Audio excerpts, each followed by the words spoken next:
Okay, it's Tuesday, so it's my day to make a video.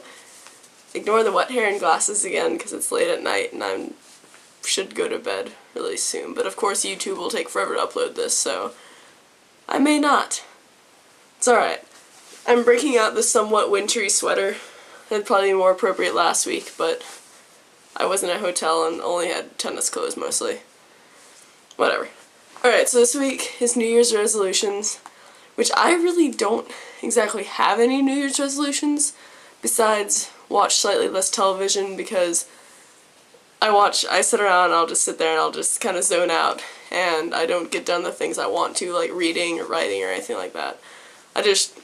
Or even homework. Not a good thing. It's wasteful.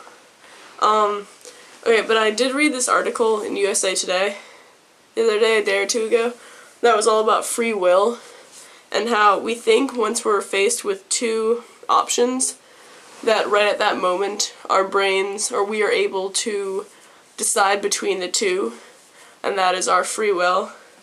But it's more, in fact, we are computers, sort of. Our brains are programmed and follow the laws of physics, and therefore we must, based off what is input, our past and that sort of thing, it's kind of an already predetermined result. Like, we are able to monitor the human brain, and roughly 7 seconds before, at this point, 7 seconds before we realize we've made a decision, or we've made a conscious decision, our brain has already decided. And so it's not so much a conscious decision on our part as it is not exactly predetermined, but it's not as much free will and ease of, our choice as we think it might be. And how, like, free will has kind of evolved over time for our minds to, like, the idea of it to give us, like, a sense of self and that sort of thing. It's an article by Jerry A. Coyne. It's in USA Today. I can post a link in the doobly-doo if I remember, which I might not. But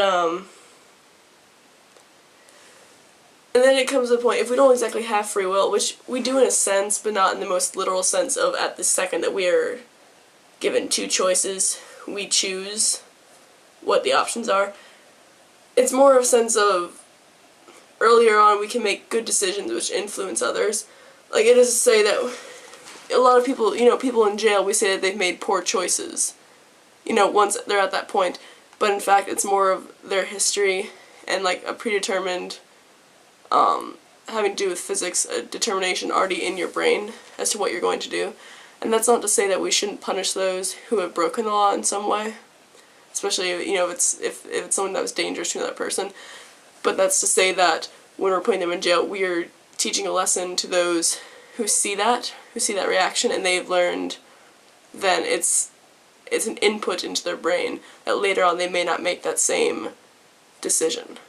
It's very interesting. I'm really not explaining it well at all, and some of my facts might be completely turned around, and I'm sorry for that. But I should have read this right before I made this video, but I read it, yesterday or the day before, and I'm a little rusty on it, and it's also almost 11 o'clock at night, and I should sleep.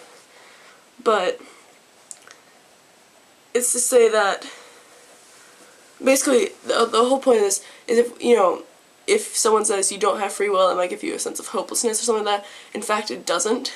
It's what it does is it makes you realize that everyone who's given decisions and who makes wrong decisions, it may not be entirely their fault, although perhaps it is partially depending on what they've done in their history.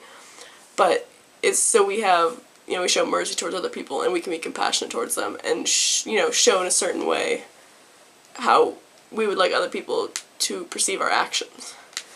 And the way this results to New Year's resolutions is because this article was posted around that time, and kind of not the slogan exactly, but early on in there, it's saying that since we don't have free will at the very moment of a decision, it's determined in your brain.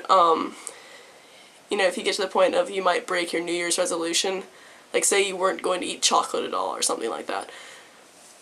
In 1 minute someone gives you chocolate, and in that 1 second you were supposed to make a decision to eat it or not eat it. It's already determined in your